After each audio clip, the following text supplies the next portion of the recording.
Hello everyone, my name is Letaev. Today I want to talk about the flag theory over the last 10 years. This is how to use any country or state to your advantage. It means getting passports, residence permits, choosing countries with minimal taxes, where you can move to and live safely, and many other things. 10 years ago, I only had one passport. I didn't live in a country that had minimal taxes and was safe. This had many other big disadvantages. Now, I've been living in Portugal for the past 5 years. It's a country that's one of the top 10 safest countries in the world. I've managed to have zero taxes here and many other perks. Before that, I was living in Brazil for 6 months. Prior to that, I'd been living in the United States for 3 years. For those 10 years, I've helped several thousand people get passports and residence permits.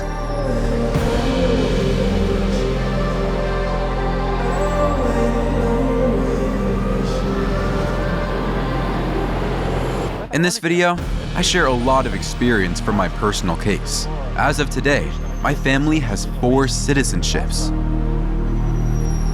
And the flag theory has been solved in more than 12 countries. These are assets, passports, residence permits, security, investments. There are many cases. Watch this video. It'll be very helpful. Let's go.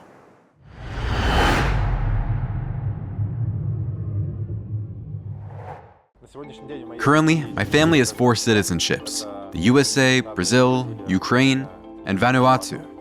So far, I have 2 citizenships, Vanuatu and Ukraine, and 6 residence permits. 4 of them are in Latin America. That's Paraguay, Mexico, Chile, and Brazil. And 2 are in Europe, Lithuania and Portugal. And I want to turn some of my residence permits into passports in the next few years. There's nothing sacred about a passport, and it has nothing to do with patriotism. It's just a formal document that defines your level of freedom, where you can go in the world.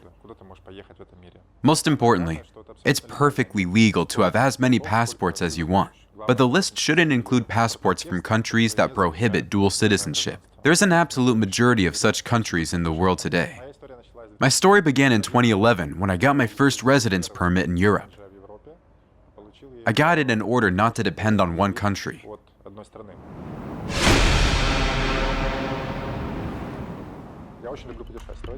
I love to travel a lot, but my passport in 2011 didn't give me the freedom of movement.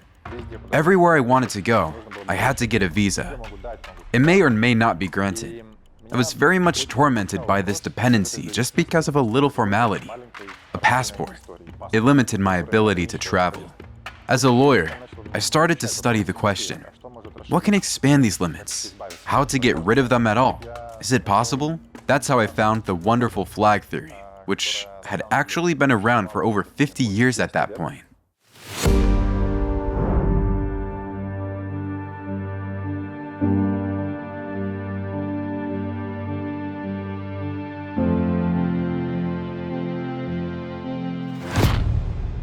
The flag theory is the theory that man should be free and not dependent on the system of one country. If we explain it in very simple terms, it's a strategy of diversifying one's freedom among many different aspects of life. The first flag is citizenship and residence permits of those countries that don't want anything from you, don't force you to pay high taxes, and don't call you in the army. At the same time, they give you freedom of movement. That means you don't need visas anymore. If something happens to your country and the rulers go crazy, you no longer care. You have a second passport. You can get rid of the first citizenship. For we're born by the lottery of birth somewhere. We didn't choose this place. A second passport solves this problem. It's kind of plan B with freedom of movement. The second flag is a residence in the place that fits your personal criteria the most, with minimal taxes. So it's the best place to live with low taxes. And the third is assets that are spread across different national jurisdictions, so you don't have all your eggs in one basket. So, the flag theory is a practical strategy for diversifying your freedom. Choosing from all of this diversity, 200 plus countries, it's a choice of the best ones that fit your case.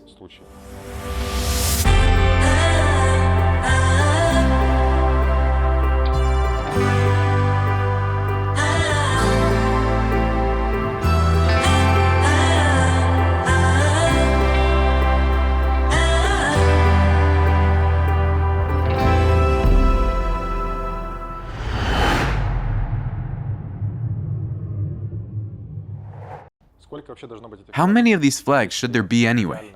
Is there any ideal number to shoot for? No, there isn't. The most important thing is that there should not be only one flag in a country. And then it all depends on your business and whether you have children or not, what countries you want to travel to, where you want to do business, asset allocation, and so on. In my particular case, my 3 flags are spread across 12 jurisdictions.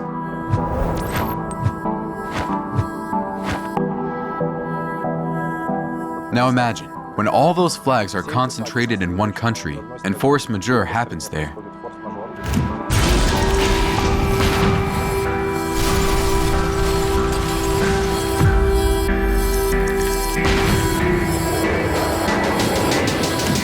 You lose everything. You can't leave the country. You could lose your business. This place could become uninhabitable. It could be dangerous for you and your family, your children especially. And when you have these flags spread across different countries, then you've protected yourself in that way. Now, compare these 2 situations. 1, the possibility of losing everything in one day.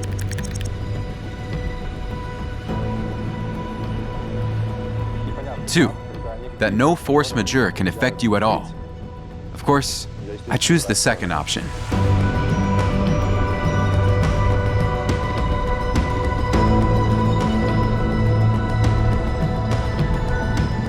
In this video, I want to share my personal story of how I've been implementing the flag theory for the last 10 years of my life.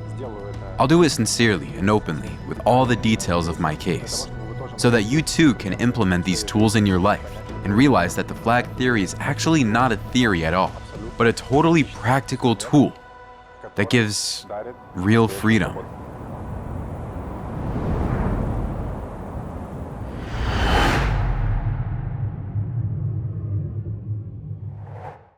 To tell you how I implemented my personal flag theory, I have to rewind my life back 10 years.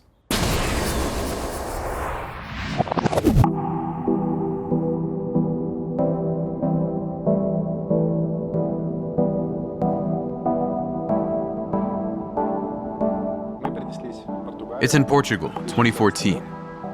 I first traveled to this country as a tourist. I spent 2 wonderful weeks there.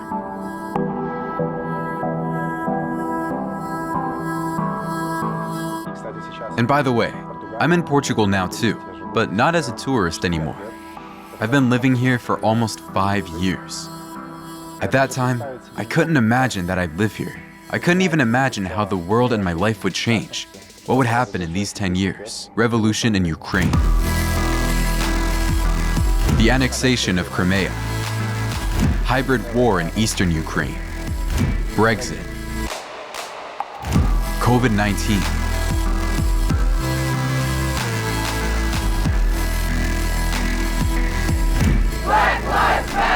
Black Lives Matter protests across America. Full-scale war in Ukraine with threats of nuclear weapons being used and millions of refugees across Europe. War in Israel. And on top of that, global climate change. Countries have restricted their laws, agreed on taxes, agreed on car sharing. They almost completely killed the offshore. The world's just gone crazy. Could I have imagined what would happen to the world in those 10 years? Of course not. But what was clear to me even then was that in order to survive in this rapidly changing world, there had to be a plan B. Where did my plan B start? In 2011, my Ukrainian passport was rather weak, allowing me to visit only a few dozen countries. I wanted to provide myself with some level of freedom and movement and a just-in-case document. That just-in-case had already happened in Ukraine at that time. Yanukovych came to power. Life became harder in all spheres. No law existed in the country. At that time, I got a residence permit in Lithuania through business immigration. This gave me the opportunity to travel to Schengen without a visa and to stay there as long as I wanted without any restrictions.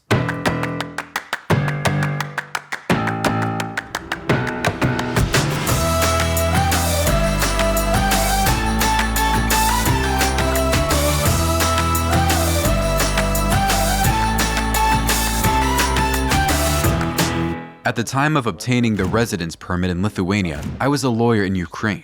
I had my own law firm. I was defending businessmen from illegal prosecutions by the authorities. And I couldn't imagine that the very authorities from whom I was protecting my clients would come to search me out. Morning, 8 a.m. The doorbell was ringing incessantly. I stood at the door, looked through a peephole, and saw 4 or 5 men in uniform. One of them was holding a crowbar. The crowbar convinced me to open the door. These men in uniform were going to come in my apartment anyway. Basically, the whole apartment was upside down. Documents, laundry, all mixed up. Our laptops, credit cards, and cell phones were taken from my wife and me. All that was left were the passports. They searched the apartment, they searched the car, and in the end, they didn't find anything they wanted to find because it couldn't have been in my house. They succeeded in humiliating us and somehow tried to influence me and my wife. After that, you literally feel like you've been raped. At that moment, my whole life turned upside down in my head. I thought whether I really wanted to stay in that place and put my family in danger. How could this happen in the civilized world? I realized that the only thing that could help was to get out of this unlawful state, to move to another country, abroad, and from there to defend our rights in Ukraine. We decided to leave, but where to go? We walked into the bathroom, turned on the water in the faucet so there would be some noise because we didn't know if there were any bugs in the apartment. Anyway, now I think I've exaggerated the danger, but at that moment, the sense of fear was strong enough. We checked my passport in the bathroom with the water still on, and realized that my residence permit in Lithuania had expired a few months ago. Why hadn't I renewed it? Because all this time, for these 4 years, nothing had been happening. It's actually so ridiculous. I got this flag for myself. I put it up 4 years ago, renewed this residence permit, spent money on it, spent time on it, traveled to Lithuania, fulfilled the necessary conditions to renew it. I got it from my wife too. In general, everything was done so that when doomsday came, I'd be fine. Doomsday came, but my flag fell down. You should always have a plan B, as you can't count on any certainty. So, there was no plan B. What did we have to do? We didn't want to go to visa-free countries, which were just as dangerous as ours. We opened the passport and saw that there was only one visa available. It was for the United States of America. We looked at each other and realized that this was the only option. Where in the United States would we go? Miami. Why Miami? Because it's warm there. He said, "That's it. We've made up our minds. We have to go because tomorrow morning, if I stay, I'll be called in for questioning. Either we go somewhere tonight or we can't go anymore." I literally had a few hours to pack. It was only supposed to be one backpack for 2 people. It wasn't clear for how long. So it was a bite-sized backpack that we left home with for good. We took the money we had, about $15,000 at the time. Cash only. Cards were confiscated. We got on the plane. It was 4 a.m. in the morning. The sun was just rising. And at that moment, I didn't know where I was going, what was going to happen to me. It was life from scratch in every meaning. But at that moment, for the first time in my life, I had a feeling of freedom.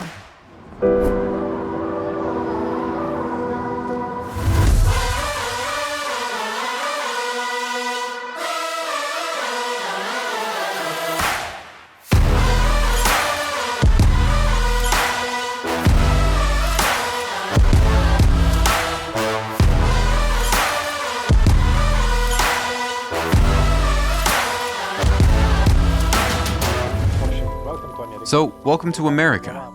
The American chapter of our life was both hard and very cool. It was hard because after I moved to the States, I lost my Ukrainian legal business, and all I had left was Migronus. It's a firm I'd founded 3 years before I moved. It was a business I could run remotely, selling passports and residence permits all over the world.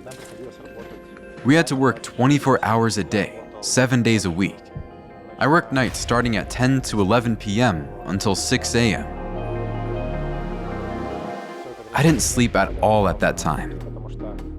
I answered the phone because my clients were calling from different places, starting from Kazakhstan to European countries. It was scattered across the time zones, so it was necessary to be in touch at night. In the morning, the requests were picked up by my wife, and she worked all day long. By the 4th month, I learned how to keep a cheerful voice while falling asleep. Migronus companies, how may I help you? If there were calls, I would talk to the client and then go back to sleep. If you were to look at me 10 years ago, it would have been a different Anatoly. I only had the hairstyle because I hadn't left the house for 2 to 3 weeks. We had the closest store across the street, which was a Walmart, with terrible quality groceries. That's where you buy vegetables or fruit, and you don't know what is what.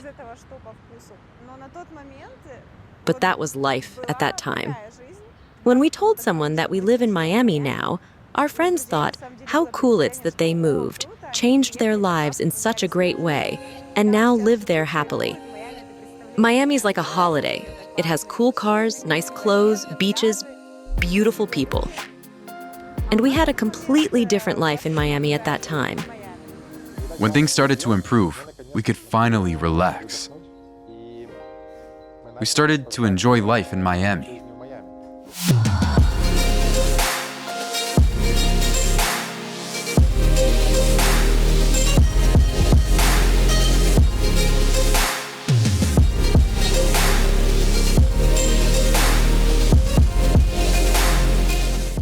I started triathlons in America. I can still feel all those emotions like it was yesterday.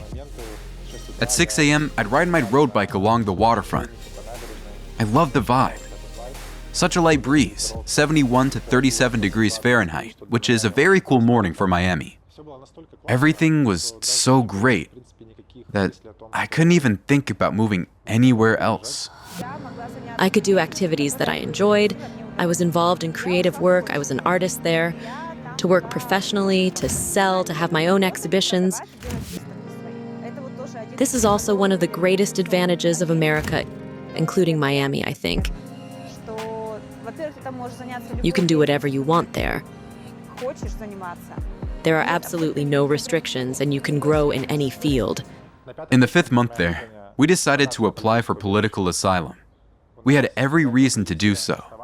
If you are being illegally persecuted in your country, you can get that status in the United States, which allows you to live there legally until you get a green card or some other document. And literally, a few months after we applied for the status, the situation in Ukraine was completely resolved. We got back our laptops, phones, documents. We returned to Ukraine many times after that. But at that moment, we decided for ourselves that we didn't want to return to this country. It was great for us to be there as tourists. Friends, relatives, wonderful cuisine. Everything was great, but we didn't want to live there anymore. But there are a couple of little buts. First, asylum in America isn't granted quickly. People wait in line from 3 to 10 to 15 years. They can stay in America, but they can't leave the country. It's kind of cool. Big country, almost a continent, 2 oceans. But you can't leave the country. I mean, you can leave, but will you come back? That's the question. About 1.5 years to 2 years later, our first child was born.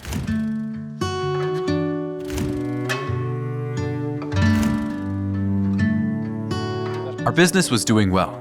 We started a new division selling Caribbean passports. And everything seemed great. We were traveling around the States. But due to the fact that we were waiting for our status, we couldn't leave the country. And this situation shows us once again that there should always be a second passport and residence permit to have that freedom.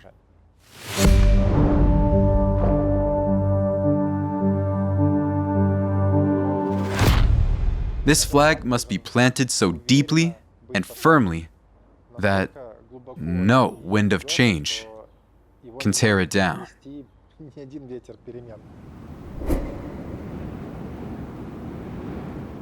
This flag is about freedom of movement and a plan B to not depend on our first citizenship that our parents gave us. What does a passport give you? A passport gives you autonomy from your first citizenship. It means that no matter what happens in my country, for example, it can disappear completely. The Soviet Union is gone. Yugoslavia is gone. There's no such country anymore. A passport can be toxic. Take countries that are at war, or for example, Syria or Libya used to be a beautiful country. Doctors from Ukraine used to come there to make money. There were excellent salaries. Now, the country is blacklisted in many places. What does that mean? It means that you can't get a visa in this passport. You can't open a bank account. Even though you have nothing to do with politics in this country, nothing. You're just carrying a document that could become toxic at some point. But there are some apparently good countries, like the United States of America. Beautiful empire, everything seems great. But the holders of that passport have to pay taxes in the States at all times, regardless of where they live now. By the way, my son got his American citizenship in 2013. Why America? Because you are an American citizen. Your photo is there too. On the other hand, it's good that he has two citizenships, Ukrainian and American. It gives him access to the American education system, which is basically a good system, especially when it comes to higher education. But on the other hand, it's also a trap for him. The US passport automatically means you have to pay taxes in America, no matter where you live. So when he turns 16, 17, 18, I'll tell him what the tax consequences are. It will be up to him to decide whether he wants to remain an American citizen or not, or if it'd be better to give up his citizenship. So, a passport is a tool to attach you to a state, for it is, unfortunately, quite jealous of the fact that citizens of one country want to somehow secure their freedom and spend money in other jurisdictions. The country has an interest in you being in that place and paying taxes on every transaction. The government gets more and more revenue. It tries to restrict you in some way. So the first flag gives you the ability to go beyond one country. In general, it surprises me, frankly, that people think that a passport is something sacred. That if I was born in some country and I have its passport, it creates some kind of super emotional connection to that country. It's forever, for life. You can't have too many passports. It's probably illegal, or you're some kind of James Bond 007 agent who takes his illegal passports out of his pocket and flies into the country to defeat criminals. No, that's not true. You can have as many passports as you like. It's just a formality. To understand this, imagine going to the supermarket. Here, you have French cheese. Here and there, Spanish tomatoes and Italian wine. You aren't confused by the fact that you don't buy all the national products of one brand, one country. You choose among all this abundance of products. It's exactly the same with passports. You pick the one that gives you the most freedom. It's possible. It's legal. Go for it.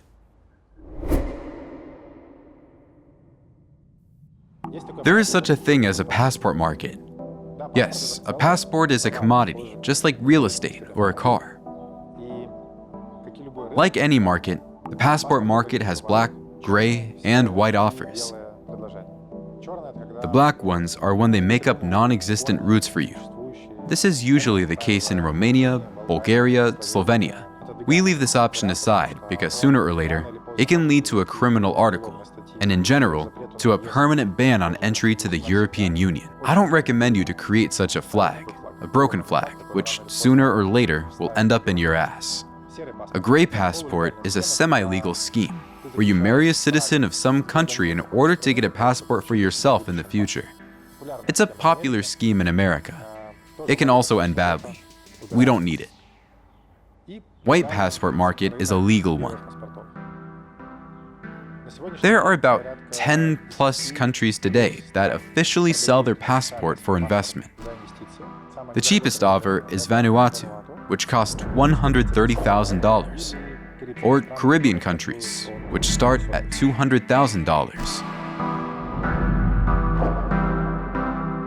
And the most expensive is Malta, the cost of which exceeds €1 million. For me personally, I chose the passport of Vanuatu. It was the cheapest option at the time. I started the registration in 2019 and got my passport in 2020, and now I mostly travel on that passport. But most importantly, it's that plan B that allows me to get away from depending on my first citizenship. I couldn't imagine, I'm not a prophet, that in 2 years there'd be a war. And in what situation could I find myself in again if I hadn't planted that flag in time? I'm a Ukrainian citizen. If my passport runs out of pages, if I lose it, if a dog eats it, if one of my 2 children draws on it, I'm no longer a free person. I can't leave the Schengen area where I live. I can't renew my Portuguese residence permit, where I've lived for 5 years. And I won't get a Portuguese passport in the future because I'll lose my Portuguese residence permit. I won't be able to open a bank account. I won't even be allowed to board a plane in Europe without a passport. I can no longer renew my Ukrainian passport at the consulate. I have to go to Ukraine. When I get there, I won't leave until the war is over. I travel with a Vanuatu passport on it. I buy real estate, open bank accounts. I have a new residence permit in Portugal on it. This means that whatever happens to my Ukrainian document, I'm not worried. I'm not dependent on any country.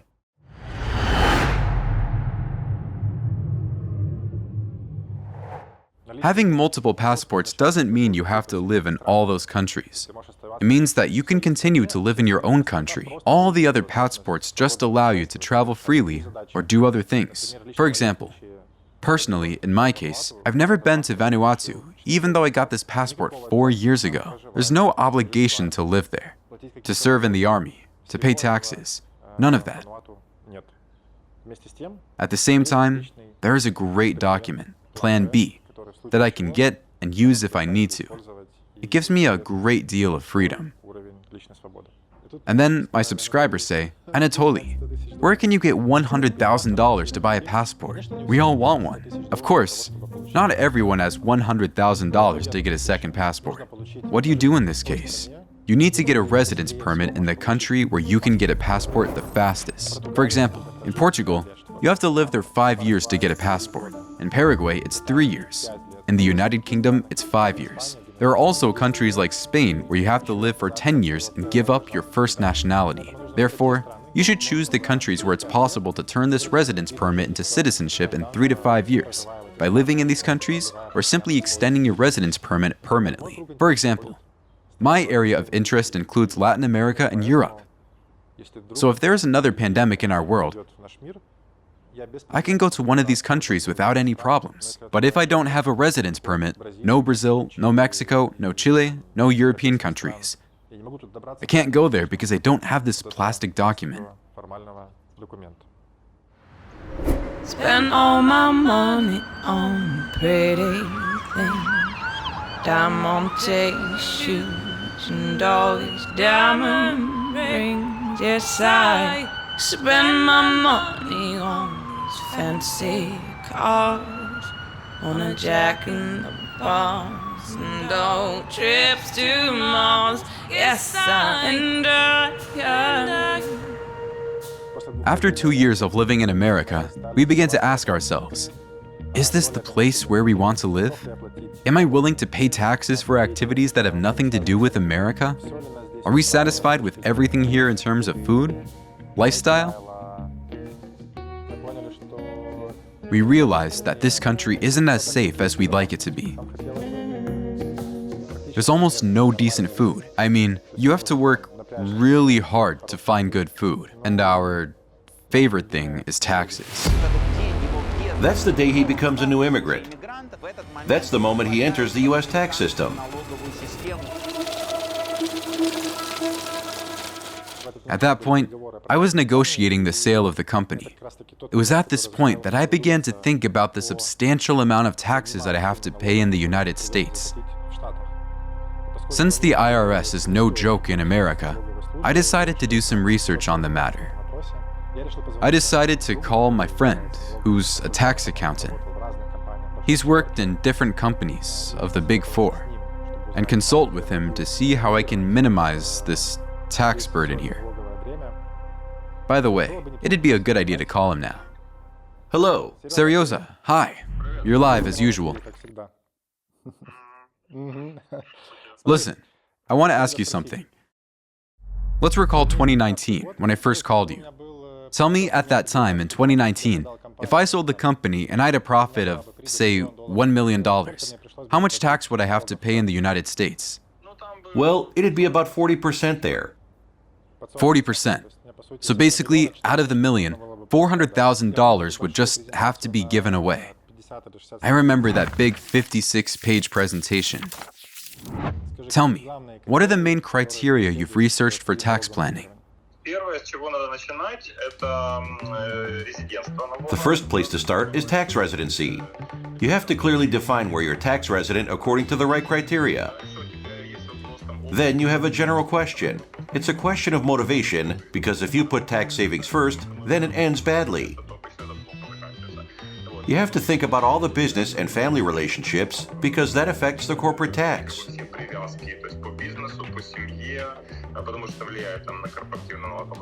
In addition to tax residency, you need to understand your past, present, and future. In short, all of the objective factors and circumstances. Then, plan something. Seryoza, tell me, what are the consequences of not properly preparing for the relocation from the tax point of view? Usually, it's just a bunch of risks that get piled up, and then bang, like poop. They accumulate in one place, and then bang, and you lose a lot. 50 to 70% can be lost. Seryoza, thank you very much. I remember that after your terrifying report, I decided to move out of America. It was good to see you. Take care. Why did we decide to leave America? The top 3 reasons are safety.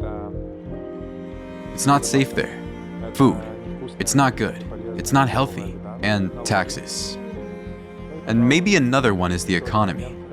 It's all about the money. It's like you're in a meat grinder. So you can't really enjoy a fulfilling life in the USA. The whole system is set up to take money and pay bills at the end of the month. That's life in America, really. So we started looking for the American dream, but outside of America. The main decision to leave came from my husband. My husband decided on it, and I supported it. I didn't want to leave, no.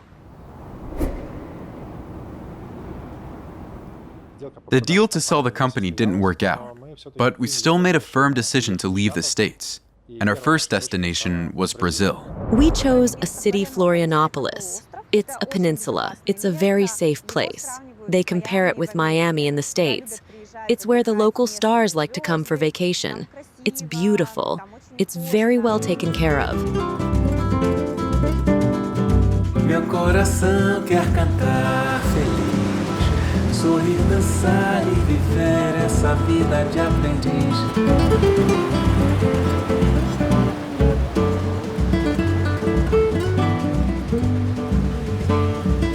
Everybody enjoys themselves. Everybody's playing sports. They go to the beach.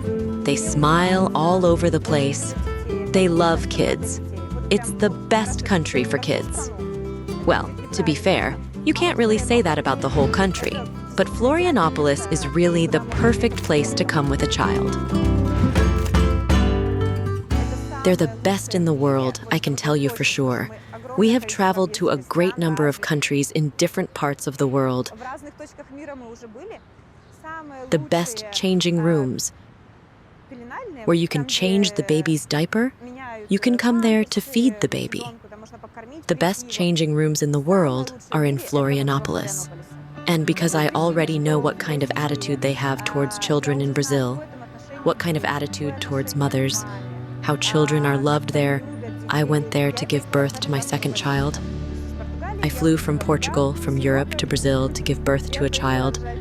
I'm a very realistic person, so my decision was well thought out.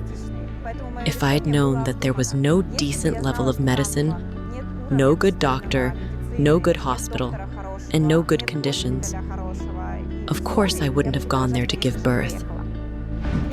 I knew that Maria would immediately get a Brazilian passport.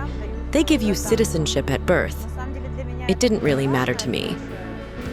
It was more my husband's wish.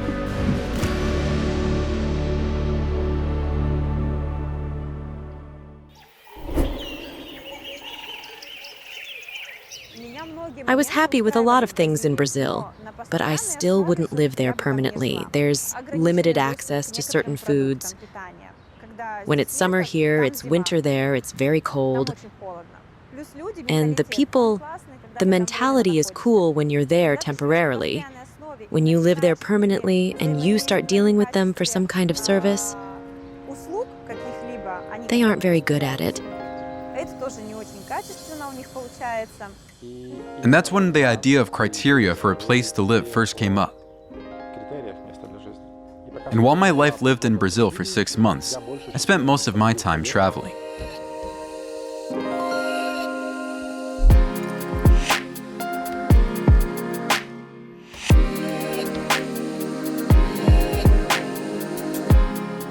It was Portugal, Spain, other European countries, and several Latin American countries.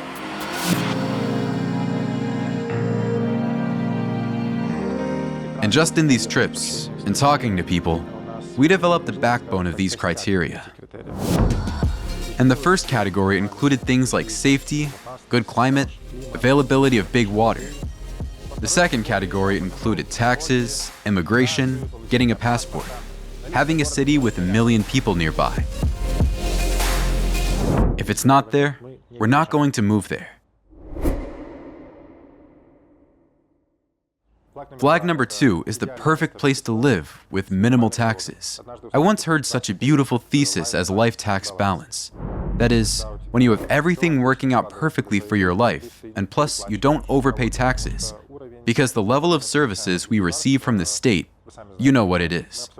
We absolutely have the right to choose a place where we can live comfortably and not pay those 40, 50, 70% taxes. Why life tax balance is important? Zero taxes alone won't get you far.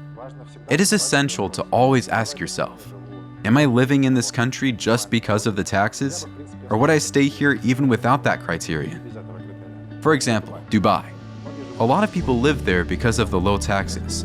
But if you ask them, guys, are you willing to continue living there? What if the taxes are 15 or 20%? How perfect is this place to live for you, for your wife, for your children? Or for example, there's the same situation in the Cayman Islands. Absolutely zero taxes. But are you ready to live on a small island that's basically all about tourism? And would it be cool for the whole family to live there? Cyprus. Seems like a nice jurisdiction too. And with individual and corporate taxes, it's basically zero. But we all remember when Cyprus wiped out bank accounts in one day. Am I ready to go back to such a jurisdiction? Not really. 6 months passed. I visited over a dozen countries, returned to Brazil, and we had a short list of 4 locations. They are Spain, Portugal, Cyprus, and Dubai. And when we ran these countries through all the criteria, we determined that Portugal was definitely the one. At the time, Portugal had a tax program that allowed you to pay no taxes on global income for 10 years. It's one of the most secure countries in the world. It's got big water, it's got a beautiful climate, it's got a good environment, it's got a great community. You don't feel like a foreigner here.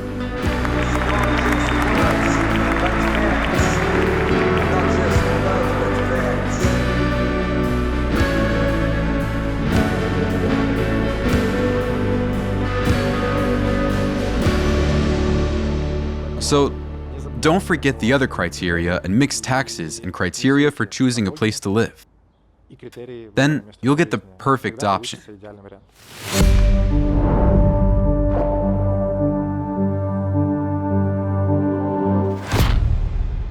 My ideal option is Portugal, where I planted my second flag.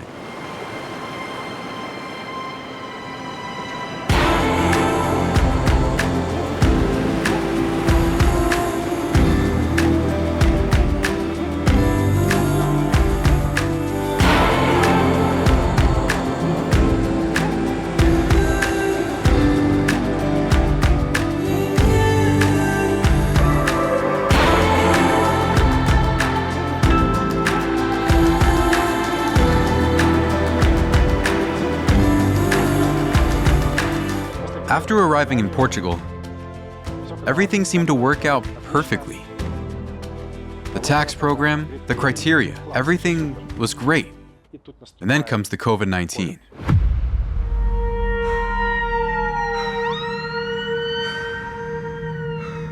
A recent surge in COVID-19 cases has sent Portugal's 10 million residents into lockdown. Now, German healthcare workers are there trying to help confront the rise in patients. Portugal has now tightened a lockdown that it briefly lifted over Christmas, a move partly blamed for the new surge. European partners keen to show they're pulling together after being criticised for throwing up walls in the first wave. In Portugal, everything was closed for almost 2 years. Nothing worked properly. You couldn't even go outside, so it was impossible to have a walk in the park with a child. I take a picture of our window view to my husband and send 3 pictures together. Our window view in Miami. Then the next photo, the second photo, is the view from the window in Brazil. We had a beautiful view of the ocean there as well. The view from Lisbon when everything is gray. I send it to him and I write, "Has life gone wrong? Where have you brought me? Why did we choose Portugal? Why here?"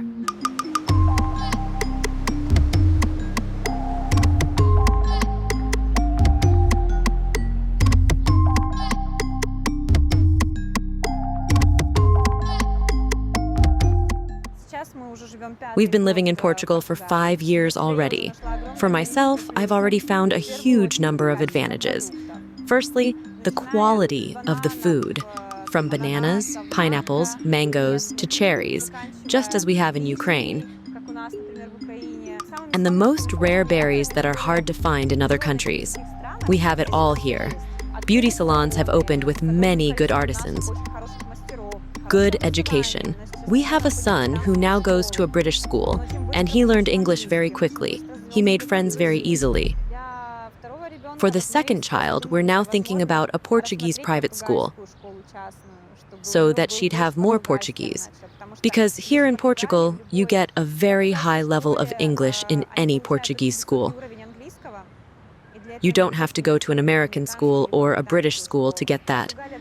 Portugal influenced me so much that I started working as a nutritionist. I'm now a certified nutritionist.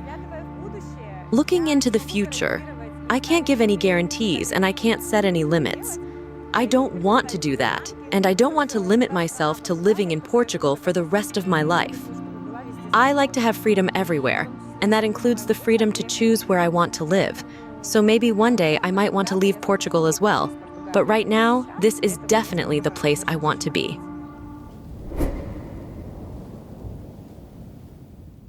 The third flag is the assets, which are very important to distribute across several countries. Because all the stuff that we've been earning for decades, if we put it all in one basket and force majeure happens at that point, that's it. There's no more money. There's no more asset. I believe it's not a good scenario to start from scratch. But is it possible for force majeure to happen simultaneously in England, in the States, in Brazil, in Portugal, and Indonesia? Obviously, this is a rhetorical question. And it's less likely that some global crap will happen all over the world at the same time. Bleep me. Crap is my usual word. I like it. An asset flag is a guarantee that your capital will be preserved. And in my case, I've planted that flag in 4 countries at once. If we talk about the previous 2 flags, this is my business, which I've been doing for 10 years. I can call myself an expert in this field. I've gone through it from personal experience. Then, with the third flag, it's just starting to develop. I started investing about 4 years ago. As of today, my third flag is a venture capital investment. Then last month's crypto investments. Investing in real estate and development too. One of the latest investments was in a fund that manages retail parks in different countries. It's the UK, Italy, and Poland. So even within the fund, there is diversification across different assets, across different countries, even across different currencies. If you live by the flag theory, sooner or later, you start to look at the world through a different lens. You look at it through the prism of diversification and the understanding that you can't influence the situation, but you can adapt to it. A perfect plan today isn't a perfect plan tomorrow. So the more flags, the better, the safer, the less stressful you'll be going through possible trials in your life.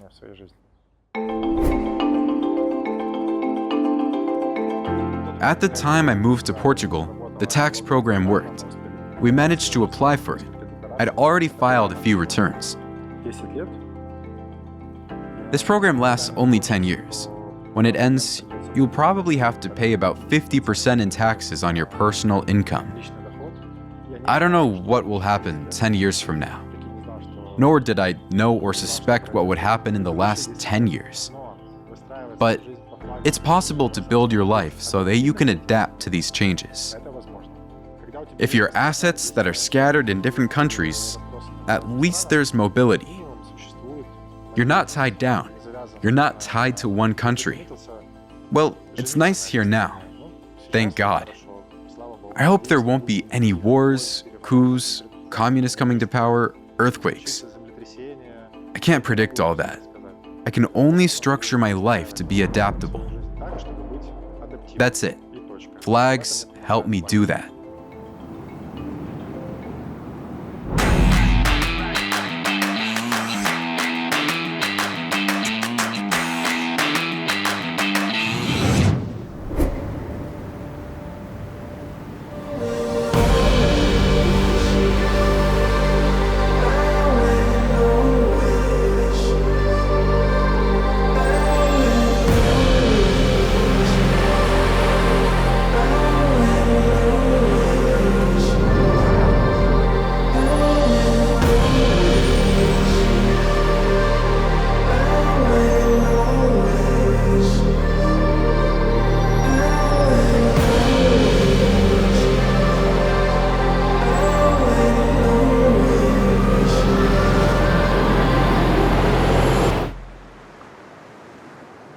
My friends, we have looked back with you on what has happened in the world these last 10 years, and what has happened in my personal life in these last 10 years.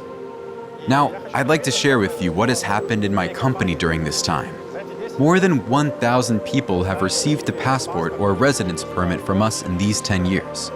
Americans, Nigerians, South Africans, citizens of Australia, Dominican Republic, some Latin American countries, Vietnam, Philippines, in general, more than 40 nationalities.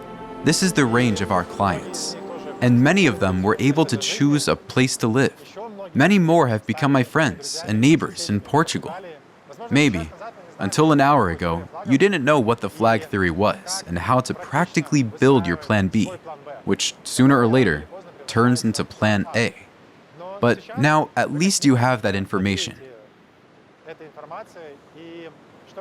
What I'd recommend to you is to look at your life over the last 10 years.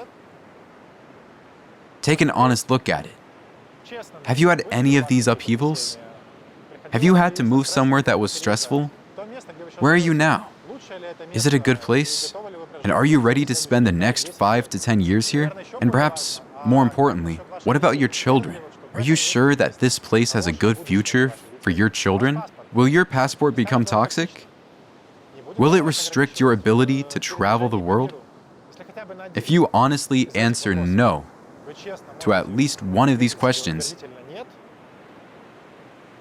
it's worth taking action, not putting off the flag theory, and building that plan B for the future.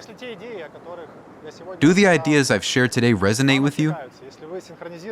If you resonate with my thinking and this flag theory of mine,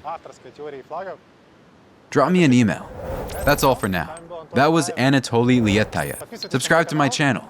Here, I talk about freedom and free people.